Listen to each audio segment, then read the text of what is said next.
দীর্ঘ ২ বছর ধরে বেহাল অবস্থায় দিন পার করছে এনায়েতপুরবাসী।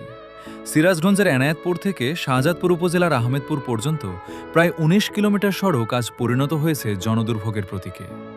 একটু বৃষ্টি হলেই রাস্তা পরিণত হয় কাদা আর পানিতে, সৃষ্টি হয় অসংখ্য গর্ত। প্রতিদিন ঝুঁকি নিয়ে চলাচল করতে হচ্ছে শিক্ষার্থী, রোগী, ব্যবসায়ী ও কর্মজীবী মানুষদের। অন্যদিকে জরুরি রোগীদের হাসপাতালে নিতে গিয়েও পোহাতে হচ্ছে চরম দুর্ভোগ।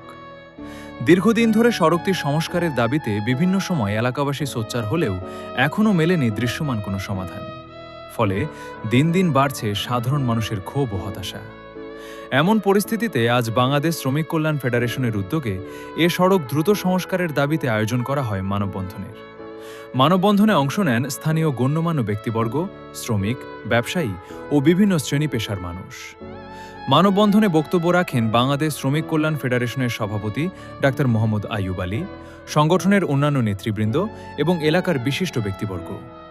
বক্তারা তাদের বক্তব্যে দীর্ঘদিনের ভোগান্তির চিত্র তুলে ধরেন এবং দ্রুত সড়কটি সংস্কারের জন্য সংশ্লিষ্ট কর্তৃপক্ষের প্রতি জোর দাবি জানান।